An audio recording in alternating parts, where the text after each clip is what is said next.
Man, it's hot out here. So if you're interested in meteorology, you think that's something you would like to do for a career, WKU is still the best university to go to in the entire Ohio Valley region. They didn't pay me to say that, by the way. So today's video is going to be different than what I normally talk about, but I get this question a lot as a weather guy. People ask me, which weather station should I buy? You know, I think increasingly we're seeing people who want to have data from their own backyard. So they're interested in having a weather station, but there's so many options out there. How do you know what to buy? So I'm just going to kind of go over that today and give you my opinion on it. So the way I look at it, I break weather stations down into three categories. You have your entry-level stations, and then you have what I call the hobby level stations.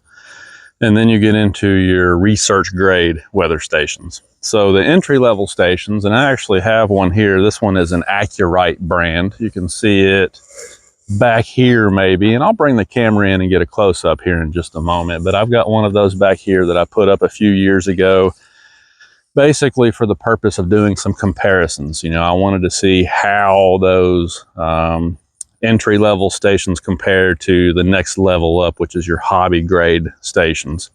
And so that's why I put one up on the tower. Like I said, this one's an Accurite brand. There's several different brands in this category. Generally, these are going to be less than $200. You can find them at places like Walmart, Lowe's, Cabela's. You can find them on Amazon.com, a lot of different places. And they're probably the most popular stations simply because they're the least expensive and the most readily available stations. And then you get into the hobby grade stations, at least that's what I call them. And this is a good example of that. This one is a Davis Instruments Vantage Pro 2. These weather stations are going to start at around $500 or $600 and go up from there depending on how many sensors you want on your station. There's a lot of different options. You can do solar radiation, UV sensors, soil moisture sensors. Farmers love that kind of thing. You can put these stations out in a field and daisy chain them together with repeaters, and you can have soil moisture sensors so that you can keep an eye on your farmland remotely. There's just all kinds of possibilities with these stations, and but you're going to pay quite a bit more. There's a big step there in price to get into something like this. And then those research grade stations are the upper level. These are tens of thousands of dollars sometimes, and so you're not going to see them at a residence. You know, homeowners aren't going to spend that kind of money on a weather station. So generally, you're going to see those at like universities, government offices, and agencies use them. National Weather Service, you know, has some at airports usually that they use for official readings. Universities have Mesonets, which is a network of them, but they're very, very expensive. So like I said, you're not going to see something like that in a residential setting. So we're going to focus then on the entry-level stations and the hobbyist grade stations. What really is the difference? Well, let me get the camera and bring it in so you can see a close-up, and we'll kind of go over that. All right, so the main differences here are, first of all, let's talk about the sensors that you're going to get.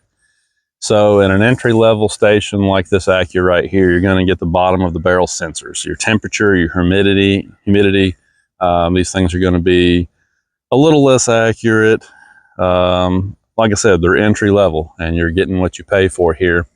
Not only that, but this one does not have a good system to blow air, what we call an aspiration system, over the sensors. So on a hot day like we have out here right now, this one is not going to give you very good readings, especially if the sun is out.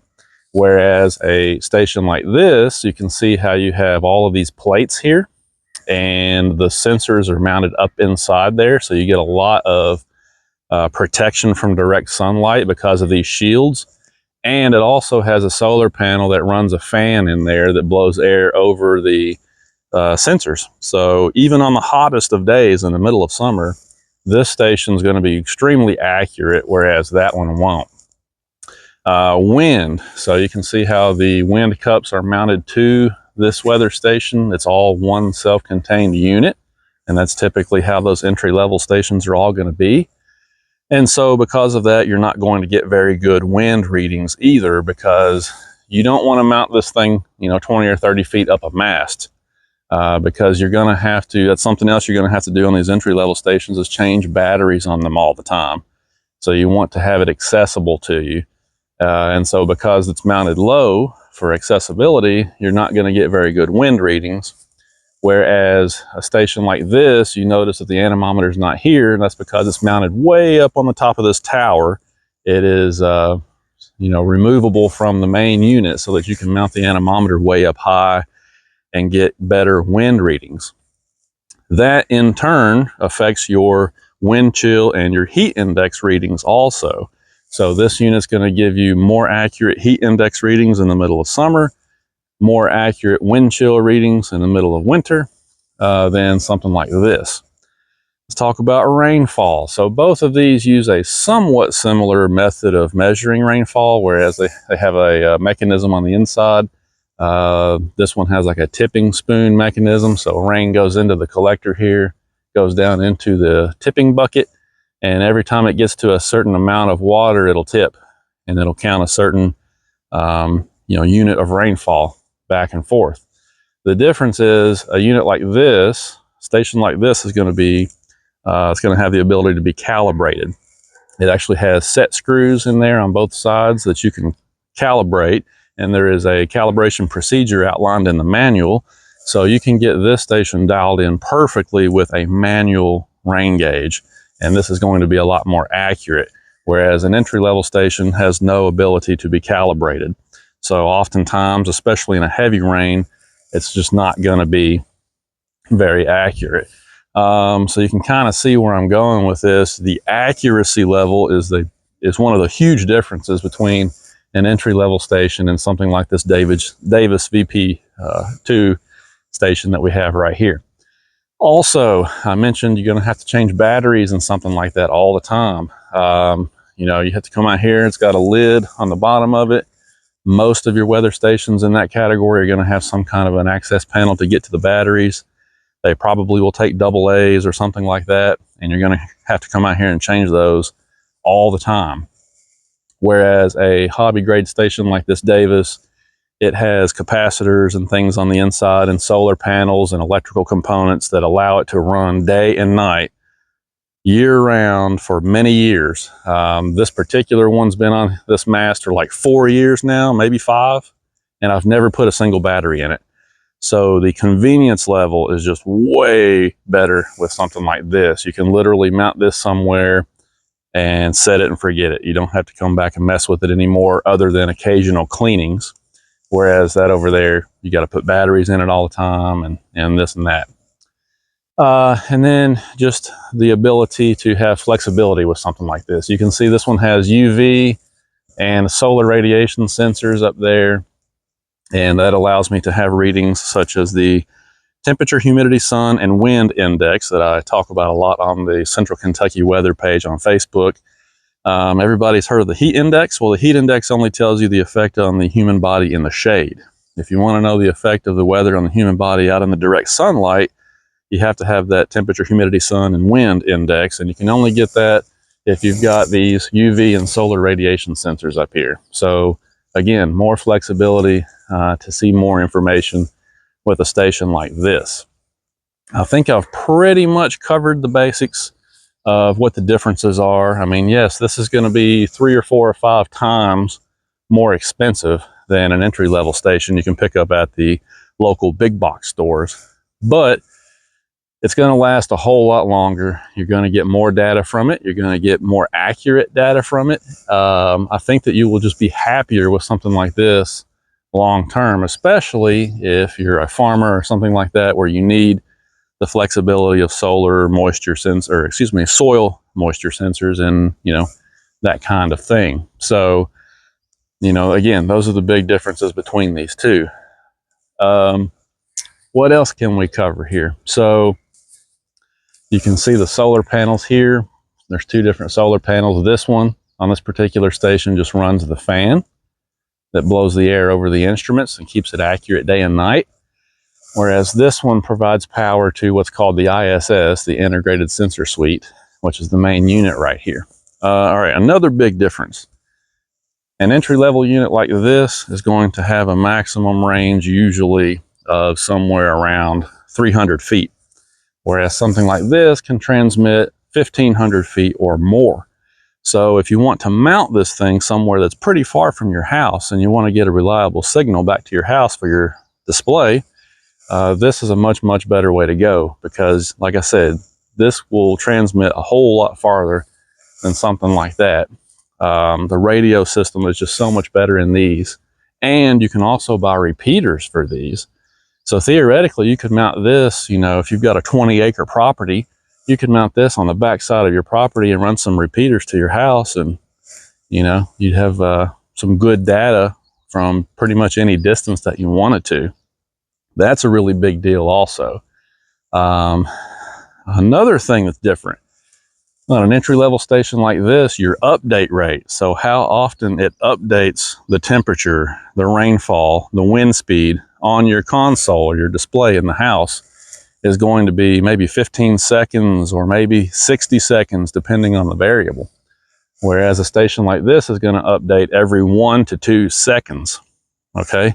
Now that's a huge deal, particularly in a severe thunderstorm, because if the wind is blowing really, really hard, you want to have constant updates on your wind speed so that you can capture the maximum wind speed. If you're only getting wind speed updates every 15 seconds or 30 seconds, you're probably going to miss the peak wind in that thunderstorm. So anyway, it's just really nice to have something like this that's going to update far more frequently. So I think that's pretty much it. You can see there's some pretty substantial differences. However, like I said, you can buy something like this for under 200 bucks. And something like this, as you see it here, is going to be a little over $1,000. So there is a pretty substantial difference in price. Now, a station like this can be set up and calibrated to be just as accurate as those research grade stations I was talking about that universities have, the Weather Service has, and that kind of thing. So, you know, you don't really increase your accuracy a lot more when you go up beyond this. So I think that right here is the sweet spot in personal household weather stations. Now, something that's very, very important with personal weather stations is your site location. You can see that I've got a tower here that was meant for a television antenna, but I'm using it for my weather station, and I was able to put an anemometer way up there about 20 feet above the ground. Now, in theory, this should be about 30 feet in the ground, or above the ground rather. That's the sort of the National Weather Service spec is about 33 feet above ground level, or 10 meters. And this one's a little shorter than that. So I can adjust it and run it on up a little higher if I want to. But that's one of the great things about the Davis station is it allows you to put your anemometer way up there so that you can get the accurate wind readings. But as far as site location, you've got to have a place where you are as far as you can get away from trees, buildings. You can see here that I've got an open field out here. Okay, I do have trees back here. Those trees are probably about 50 yards that direction, and that's a bummer. This is the east direction though, and the wind doesn't come from the east very often. Weather doesn't come from the east very often. So it's not a major problem. But if I look to the north or if I look to the west, I've got wide open skies in a field out through there. If I look down to the south, it's wide open. So that's what you want when you're trying to pick a spot for your personal weather station. You want to get it out in the open the best that you can. And that's why the longer transmit range on these upper level weather stations is so nice, because it allows you to put the thing away from the house and get accurate readings and, you know, and still be able to get good data packets sent back to your house. So you don't want to put it up next to a building, or, you know, this is going to be a big problem if you live in a subdivision or a neighborhood in town where the houses are really close together. That's when you're going to find that this is going to be a problem, because you're not going to have a really great spot to put this. When we lived in a subdivision years ago, I actually mounted this to a pole out in the yard, and then I ran my anemometer up on top of the house and mounted it to the chimney.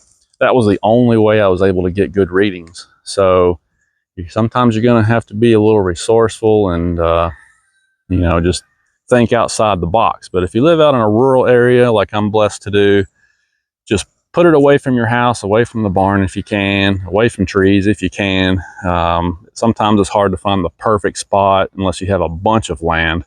But just do the best you can, because you want free flowing air coming into your anemometer especially, and you don't want any other influences affecting your weather readings. You'll also notice that this Davis station has bird spikes. See those spikes up on top of the rain collection bucket? Because birds like to nest on those, and the bird spikes will keep them from doing that. If you don't have those bird spikes, they'll get in there and clog up your rain collection pretty often. So anyway, that's just an overview of these different weather stations. Yeah, you can go to Walmart or Lowe's or someplace and spend $100 or $150 and get an entry-level weather station like that. And that might be all you need. You know, it just depends on what you're looking for. But if you really want, you know, if you're a weather nut and you really want good data, save up some more money, get you something like one of these Davis Instruments stations, and I think you'll be super happy with it. All right, that's all I got for now. Appreciate you watching. Talk to you later.